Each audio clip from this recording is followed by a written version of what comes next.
ನಮಸ್ಕಾರ. ಇವತ್ತು ನಾವು ಮಾಡ್ತಿರೋದು ಟೇಸ್ಟ್ ಆಗಿರೋ ಚಿಕನ್ ಸಾಂಬಾರ್. ರಕ್ಷಿತಾ ಕನ್ನಡ ರೆಸಿಪಿಗೆ ಸ್ವಾಗತ. ಒಂದು ಜಾರಲ್ಲಿ ಶುಂಠಿ, ಈರುಳ್ಳಿ, ಬೆಳ್ಳುಳ್ಳಿನ ರುಬ್ಕೋಬೇಕು. ನೀವು ನೋಡ್ತಿರ್ಬೋದು, ಅದೇ ಜಾರ್ಗೆ ಕೊತ್ತಂಬರಿ ಸೊಪ್ಪು ಮತ್ತು ಸ್ವಲ್ಪ ಪುದೀನ ಸೊಪ್ಪು ಹಾಕ್ಕೊಂಡು ರುಬ್ಕೋಬೇಕು. ಮತ್ತು ಅದೇ ಜಾರಿಗೆ ಒಂದಿಡಿಯಾಗುವಷ್ಟು ಕಾಯಿ, ಚಕ್ಕೆ, ಮಸಾಲ, ಒಂದು ಮೀಡಿಯಮ್ ಸೈಜ್ದು ಟೊಮೊಟೊ ಮತ್ತು ಗಸಗಸೆ ಹಾಕ್ಕೋಬೇಕು.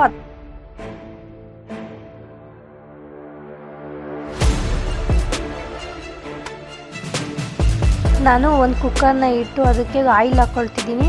ಅದು ಬಿಸಿ ಆದಮೇಲೆ ನಾನು ಮುಂಚೆನೇ ತೊಳೆದಿಟ್ಟಿರಬೇಕು ಆ ಚಿಕನ್ನ. ಆ ಬಿಸಿ ಆಗಿದ ತಕ್ಷಣ ನಾನು ಆ ಚಿಕನ್ನ ಹಾಕ್ತಾಯಿದ್ದೀನಿ. ಅದರಲ್ಲಿ ನೀರಿದ್ದರೆ ಅದು ನೀಟಾಗೆಲ್ಲ ಫ್ರೈ ಆಗಲ್ಲ ಎಣ್ಣೆ ಒಳಗೆ. ಫುಲ್ ಅದನ್ನೇ ಸುಮಾರು ಒಂದು 2.5 kg ಇದೆ. ಅದಕ್ಕೆ ಸ್ವಲ್ಪ ನಾನು ಅರಿಶಿನ, ಉಪ್ಪು ಹಾಕ್ಕೊಳ್ತಿದ್ದೀನಿ. ಇದನ್ನು ನಾನು ಒಂದು 15 ನಿಮಿಷನ ಹುರ್ಕೊತಿದ್ದೀನಿ.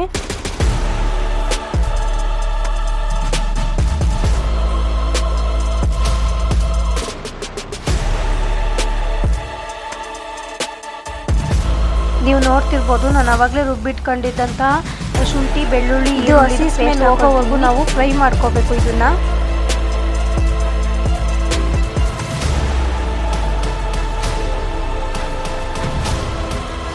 ಮತ್ತೆ ನೀವು ನೋಡ್ತಿರ್ಬೋದು, ಆವಾಗಲೇ ನಾನು ಪುದೀನ ಮತ್ತು ಕೊತ್ತಂಬರಿ ಸೊಪ್ಪಿಂದು ಪೇಸ್ಟ್ ಮಾಡ್ಕೊಂಡಿದ್ನಲ್ಲ, ಅದನ್ನೂ ಸಹ ಹಾಕ್ತೀನಿ. ಇದು ಹಸಿ ಸ್ಮೆಲ್ ಹೋಗೋವರೆಗೂ ನಾವು ಫ್ರೈ ಮಾಡ್ಕೋಬೇಕು. ಇದನ್ನು ಚೆನ್ನಾಗಿ ಫ್ರೈ ಮಾಡ್ಕೊಂಡ್ರೆ ಟೇಸ್ಟು ಸಖತ್ತಾಗಿ ಬರುತ್ತೆ. ನೆಕ್ಸ್ಟು ನಿಮಗೆ ಯಾವ ಫುಡ್ ರೆಸಿಪಿ ಬೇಕು ಅಂತ ಕಮೆಂಟ್ ಮಾಡಿ, ನಾನು ನೆಕ್ಸ್ಟು ಅದ್ರ ವ್ಲಾಗ್ ಮಾಡಿ ಹಾಕ್ತೀನಿ.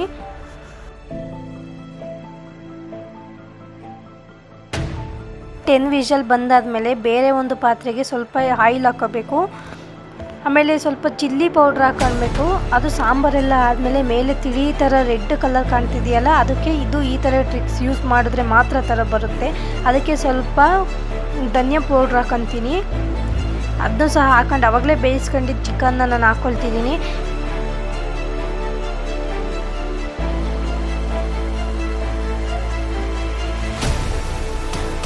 ನಾನು ಇವತ್ತು ಯೂಸ್ ಮಾಡ್ತಿರೋದು ಎವರೆಸ್ಟ್ ಮಸಾಲ.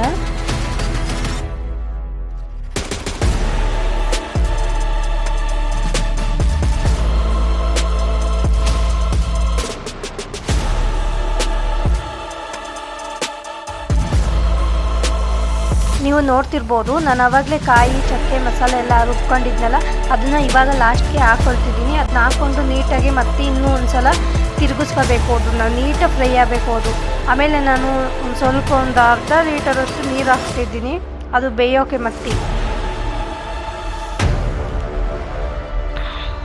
ಈ ಥರ ನೀರು ಹಾಕ್ಕೊಂಡು ಒಂದು 10 ನಿಮಿಷ ಕುದಿಸಿದ್ರೆ ಸಾಕು, ನಿಮ್ಮ ಚಿಕನ್ ಸಾಂಬಾರ್ ರೆಡಿ ಆಗುತ್ತೆ.